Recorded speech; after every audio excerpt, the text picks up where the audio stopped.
Abramos nuestras Biblias, hermanos, en el libro de Proverbios, capítulo 26, verso número 2. Proverbios 26, verso 2. Esta noche vamos a tocar un tema de esos temas delicados. Por eso quiero que me pongan y me presten mucha atención, que manténganse muy concentrados para poder entender lo que Dios tiene para nosotros esta noche. Proverbios 26, capítulo 2. Vamos a ponernos de pie, los que pueden ponerse de pie, por favor, para mayor reverencia a la palabra. Y dice así el Señor en su palabra: como gorrión en su vagar y como la golondrina en su vuelo, así la maldición nunca vendrá sin causa. Padre, gracias te damos por esta noche. Gracias por este culto, gracias por este tiempo. Habla nuestras vidas, prepara nuestro corazón, prepara nuestras mentes para poder entender, Señor, lo que tú tienes para nosotros. Gracias te damos en el nombre de Jesús. Amén. Pueden sentarse, hermanos. Les decía que quiero hablar de un tema un poco delicado. Y digo delicado porque hay situaciones que se dan en la vida diaria de nosotros y muchas veces hemos sido nosotros los que hemos provocado esas situaciones. Hay cosas, hay situaciones que se dan en la vida diaria, en el día a día, causadas por nosotros. Con nuestra propia boquita hicimos que pasaran las cosas y no nos dimos cuenta. Nosotros, sin darnos cuenta, caemos en algunas cosas que la gente le llama maldiciones. Nosotros creemos que maldecir es decirle viejo maldito. Bueno, eso cree uno, que cuando uno le dice viejo, vieja, maldito, cree que lo está maldiciendo. ¿Qué es maldecir? Maldecir es hablar mal de alguien. Cuando nosotros hablamos mal de alguien, lo estamos maldiciendo sin tener que llegar a la palabra ofensiva de mal. No, lo estamos maldiciendo. Cuando nosotros hablamos en contra de alguien, lo estamos maldiciendo. O sea, cuando definimos la palabra maldición, es una energía invisible, hermanos, que consiste en decir algo con poder para que algo malo le suceda a la otra persona, ¿verdad? O para que algo malo le suceda a una familia, a un pueblo, a una nación. Hay cosas que nosotros hemos hecho como nación que nos tienen como nos tienen y no nos hemos dado cuenta. Hay cosas que nosotros hemos dicho como personas y no nos damos cuenta y hemos caído en situaciones y en cosas difíciles. Fíjense que el Señor pasaba, cuando Él salía de Betania, dice la Biblia en Marcos 11, 12, 14. Dice, al día siguiente, cuando salieron de Betania, tuvo hambre. Y viendo de lejos una higuera que tenía hojas, fue a ver si tal vez le hallaba en ella algo. Pero cuando llegó a ella, nada halló, sino hojas, pues no era tiempo de higos.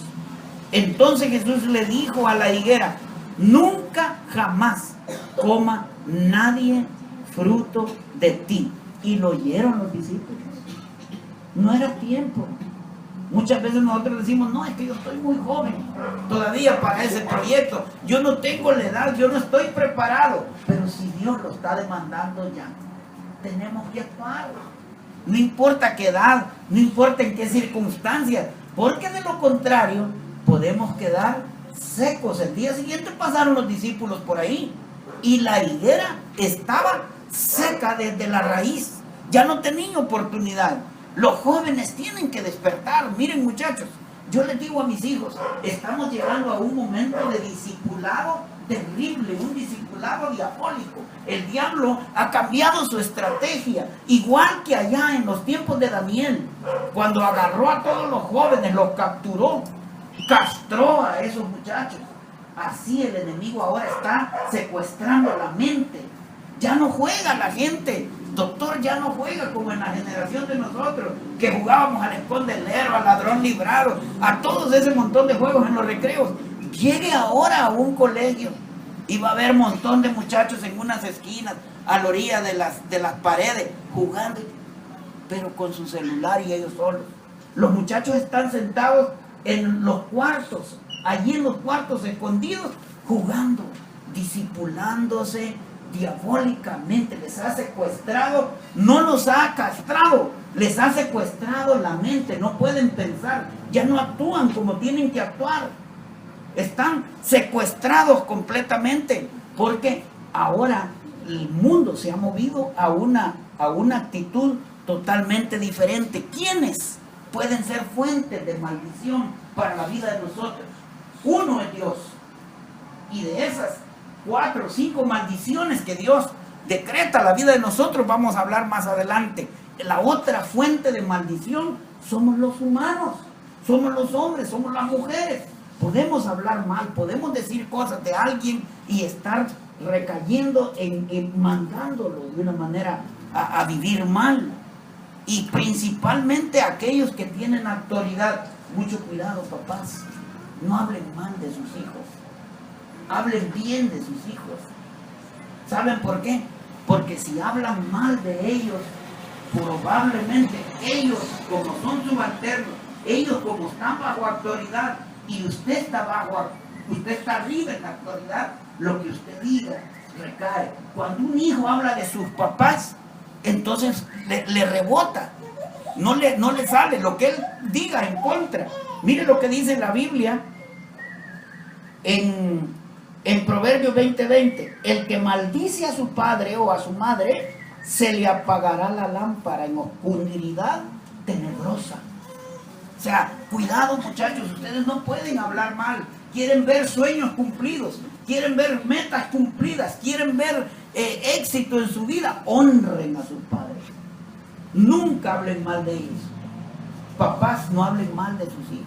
Queremos verlos subir, queremos verlos llegar. No hablen mal de nadie, porque lo está maldiciendo. Tercero, que puede, otra fuente de maldición es Satanás. Satanás puede, a través de los brujos, a través de adivinos, a través de espiritistas, a través de todas esas cosas. Satanás mueve sus teclas y él no para. Ahora es la nueva era, ahora él ha cambiado la estrategia, ahora los tiene embrujados, les ha secuestrado la mente, no los deja pensar, los tiene borbandeados. De mañana solo nos levantamos, y estoy hablando de todo lo que usamos el sistema, estamos enredados, hemos caído en eso, pero sin darnos cuenta, nosotros estamos cayendo en maldición. Hay algunas maldiciones que probablemente algunos hemos estado atravesando y no nos hemos dado cuenta. La primera la encontramos en el libro de Ezequiel 12, del 1 al 2. Lo vamos a leer. Ezequiel 12, del 1 al 2. Por favor, búsquenlo en su Biblia y leámoslo juntos. Esto tiene que ver con ceguera espiritual. Aquí la gente, por más que se le hable de las cosas de Dios, no entiende, se ha topado de la mente, no logra visualizar. Vino a mí palabra de Jehová diciendo: hijo de hombre, tú habitas en medio de casa rebelde, los cuales tienen ojos para ver, pero no ven, tienen oídos para oír, pero no oyen, porque son casa rebelde. Hermanos, miren, nosotros, sin darnos cuenta, cuando una de estas cosas, cuando una maldición de estas se ha activado en la vida de nosotros, no nos damos cuenta cuando estamos cayendo. ¿Y cuando se activa una cosa de estas? Cuando caemos en rebeldía. Yo sé que en este momento todo el mundo vive rebelado. Ahora los jóvenes viven rebelados contra los padres. Los alumnos están rebelados contra los maestros. Las sociedades se rebelan. Actualmente todo el mundo vive en rebelión.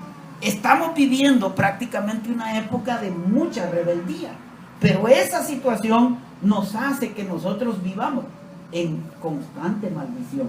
¿En qué? Miren, no necesariamente tenemos nosotros que volar así como volar en la vida y necesitamos ver. porque emprendemos cosas, hacemos proyectos, hacemos vida cotidiana. Nos vamos a trabajar, hemos emprendido una carrera, estamos estudiando, pero no sabemos cómo vamos a llegar, porque no necesariamente tenemos, lo que nosotros tenemos que aprender es a oír la voz del gran capitán que va guiando nuestro vuelo, que es el Espíritu Santo. Él habita dentro de nosotros y nos habla y nos dice, esa materia la vas a pasar así. Él nos debería de estar recordando cuando estamos en cada examen. Él debería de recordarnos cuando nos van a saltar en el camino. Si nosotros aprendemos a escuchar esa voz, no necesitamos ver. Jim O'Neill es un anciano, era un hombre de 65 años.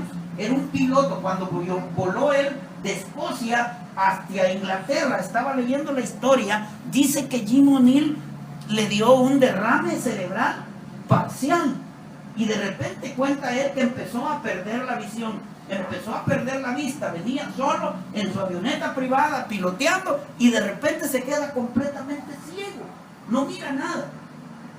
Reporta la situación a la base donde le tocaba reportar y se levanta un capitán a volar para guiarlo, para conducirlo, ¿verdad? Sin ver nada. Y le dice, ¿está viendo? ¿Está seguro que no miras nada? No miro nada, no miro nada. Bueno, le dice el capitán, no necesitas mirar, necesitas oír nada más.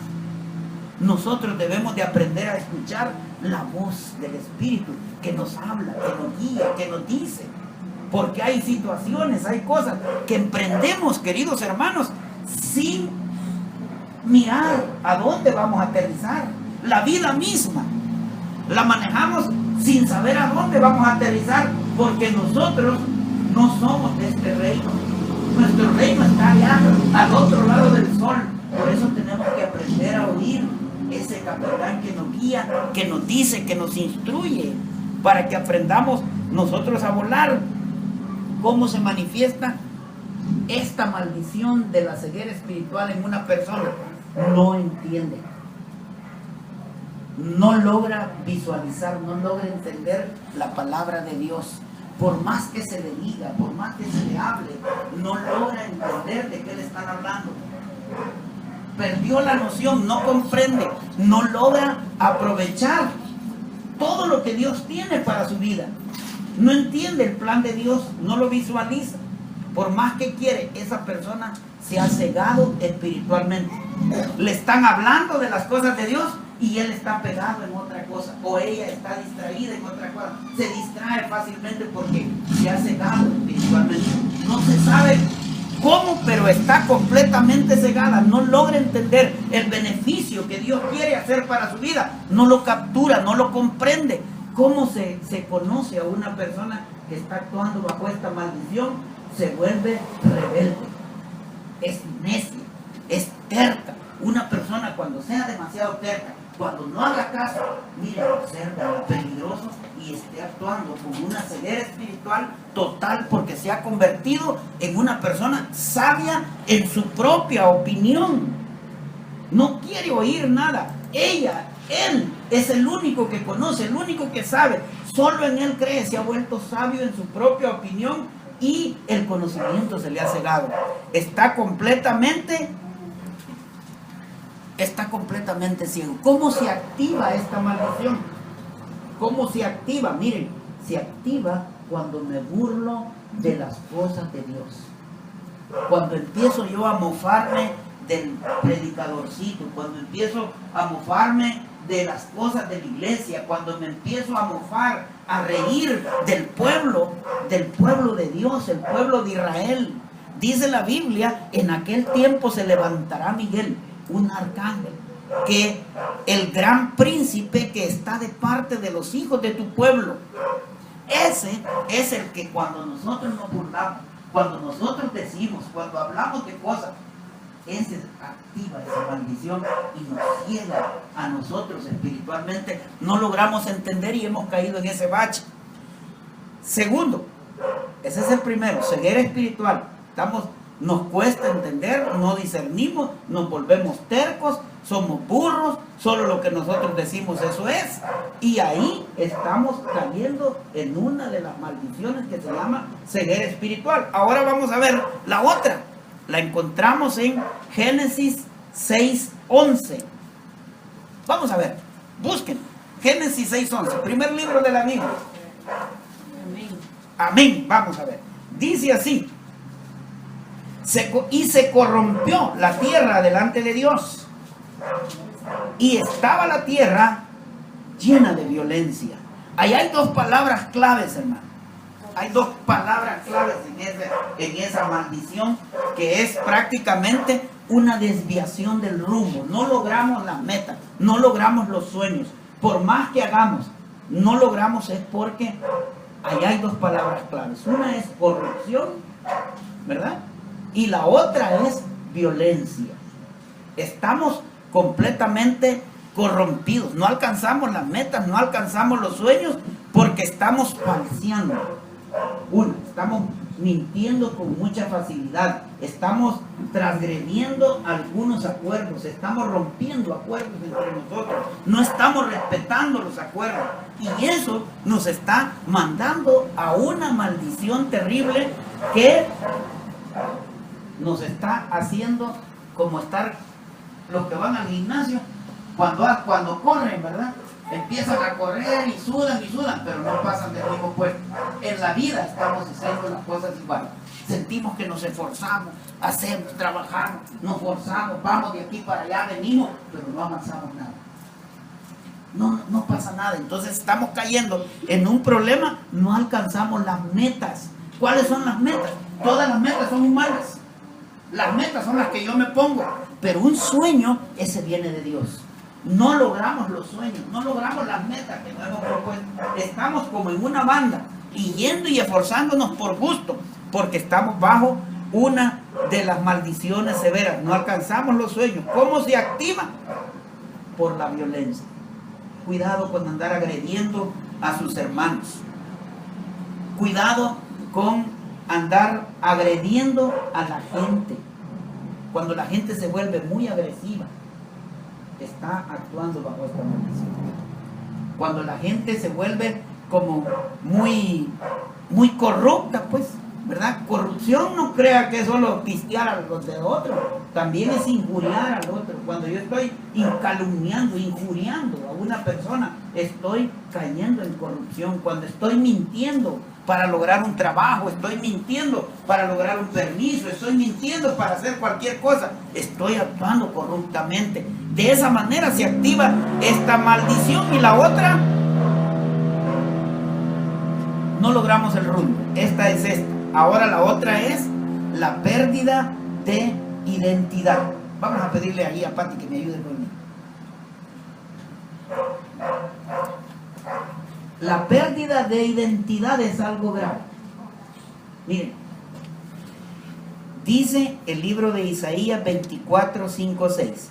Y la tierra se contaminó bajo sus moradores, porque traspasaron las leyes, falsearon el derecho, quebrantaron el pacto sempiterno. Por esta causa, la maldición consumió la tierra y sus moradores fueron asolados. Por esta causa, fueron consumidos los habitantes de la tierra y disminuyeron los hombres. ¿Saben cómo se manifiesta esta maldición? En miseria. Es esa gente que vive miserable. No tiene ni siquiera para el pasaje del bus. Le ha llegado una y vive solo llorando, solo lamentando. Si usted no se puede acercar, y esa persona probablemente esté bajo un efecto de una de estas maldiciones.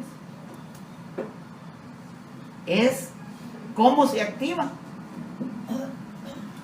Así se manifiesta.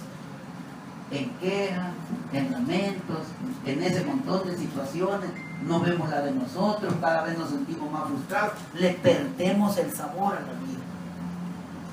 Se manifiesta cuando nosotros traspasamos la ley de Dios.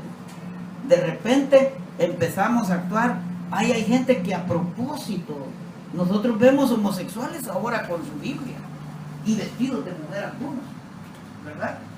Es más, se rumora que allá por allá arriba hay una iglesia. Entonces, ¿quién les ha dicho que Dios aceptaba? No es así, porque hizo hombre y mujer, pero hemos transgredido la ley de Dios, hemos querido acomodarla a nuestro propio criterio, hemos roto el concepto. Y mire lo que dice la Biblia en el libro de Romanos: profesando ser sabios, se hicieron necios y cambiaron la gloria incorruptible en semejanza de imágenes incorruptibles, de aves, de cuadrúpedos y de reptiles, por lo cual también Dios los entregó a la inmundicia. Más adelante dice: por esto Dios los entregó a pasiones vergonzosas, pues aún sus mujeres cambiaron el uso natural por el que no es contranatural, y de igual modo también los hombres dejaron el uso natural de la mujer y se encendieron en lascivias unos con otros, cometiendo hechos vergonzosos hombres con hombres y recibiendo en sí mismo la retribución debida por su extravío. Se manifiesta en miseria, pierde la gente el sentido de vida, el valor de la vida se pierde, la gente se abandona completamente. Hay un hombre que me encanta la pluma, cómo escribe, se llama Rick Warren, y él escribió un libro que se llama Una vida con propósito. No sé si te lo pasé a ti porque está en internet el libro. Una vida con propósito. Lo escribió para su muchacho, para su hijo. Algo le miraba que no andaba bien, quería ponerle propósito a la vida, y en las cosas de Dios le explicaba de una manera. El libro es precioso, se lo recomiendo a aquellos, gratis, lo bajan de internet y lo pueden leer. Una vida con propósito.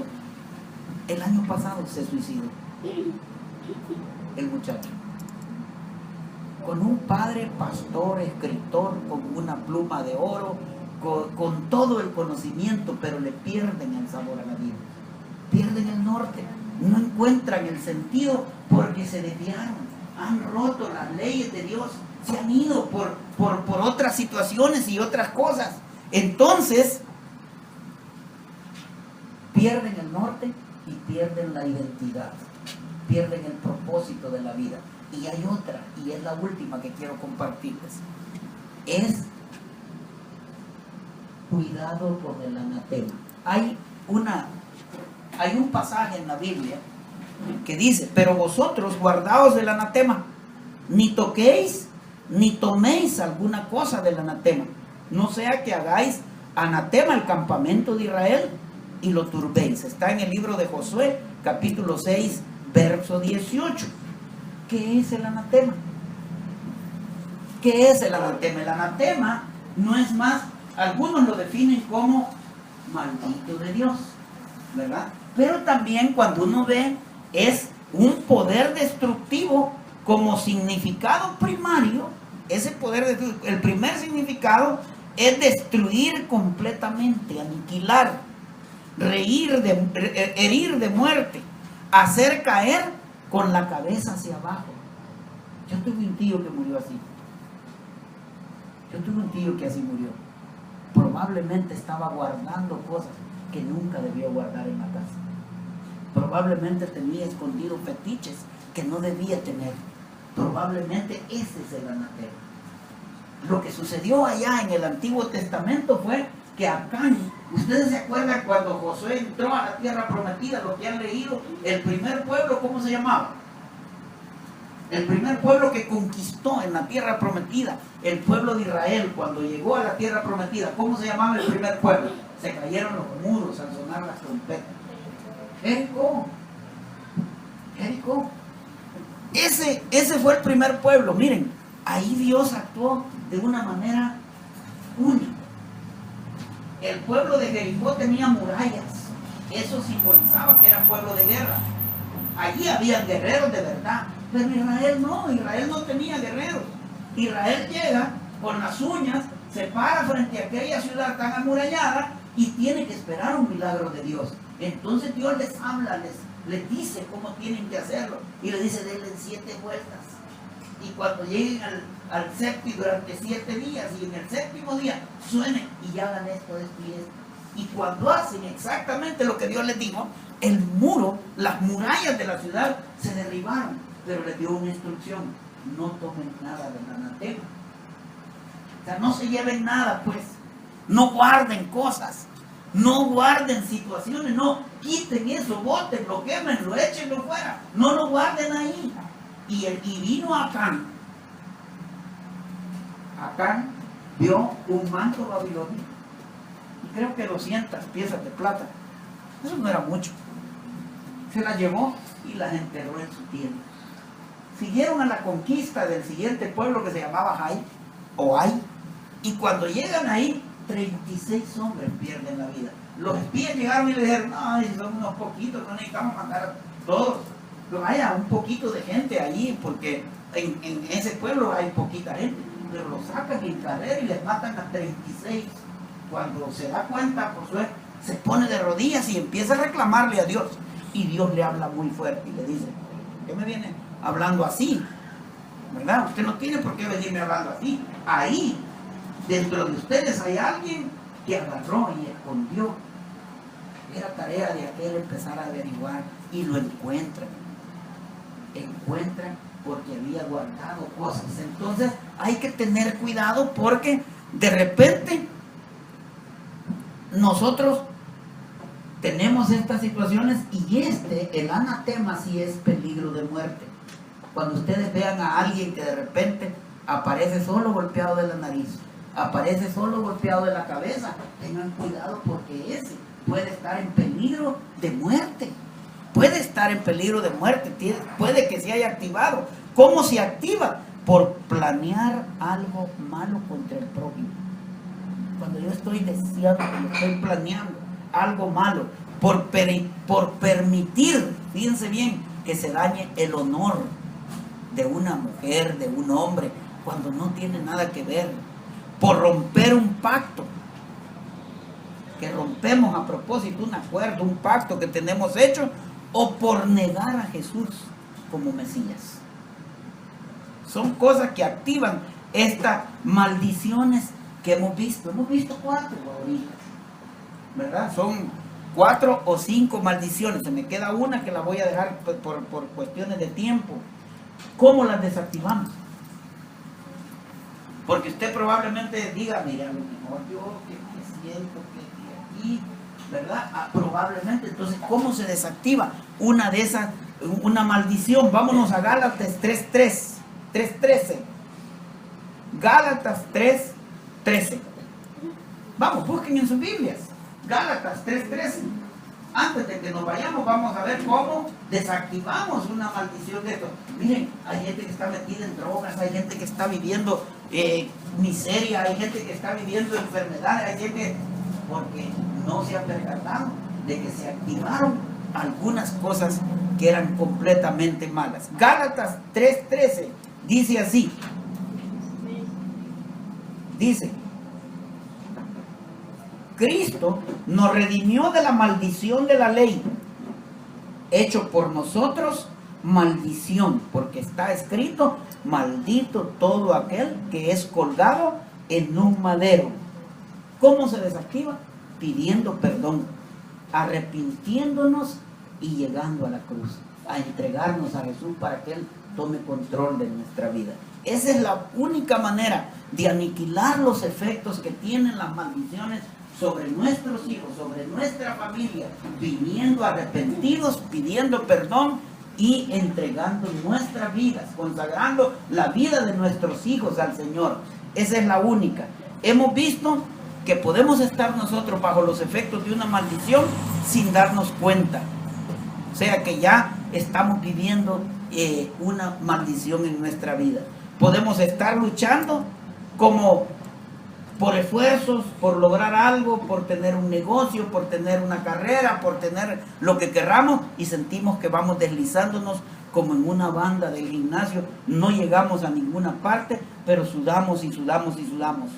Podemos estar cayendo en una maldición cuando no le encontramos sentido a la vida. Hemos perdido el apego, el amor a la vida, ya nada nos interesa, todo perdió el interés, ya no estamos interesados en nada y es probable, la única solución que nosotros tenemos para salir de una situación como esta es Cristo. Nos redimió de la maldición de la ley, hecho por nosotros maldición. Él es el que nos puede sacar de una situación difícil cuando nosotros lo buscamos a Él, le clamamos a Él arrepentidos y nos entregamos a Él. Vamos a orar, hermanos. Padre, te damos las gracias por este tiempo que nos has permitido tocar este tema tan delicado. Sabemos, Señor, que probablemente nosotros en algunas de las etapas de nuestra vida nos hemos sentido así, luchando, Señor, como en una banda sin fin, esforzándonos, tratando de salir adelante y no vemos el éxito, no vemos el final de la carrera. Probablemente, Señor, nosotros le hemos perdido el sentido a las cosas. Ya las cosas no tienen el entusiasmo que tenían hace algunos años y ahora queremos retomar el tema. Queremos pedirte, Padre, queremos venir arrepentidos ante ti. Queremos venir, Señor, arrepentidos. Queremos poner en tus manos, Señor. Queremos ponernos en tus manos para que tú obres de manera especial. Padre, te pido que nos ayudes. Señor, gracias te damos por todo lo que tú haces. Ponemos nuestras cargas ahora, Señor, en tus manos. Te pedimos, Padre, que tú nos ayudes. En el nombre de Jesús oramos. Amén.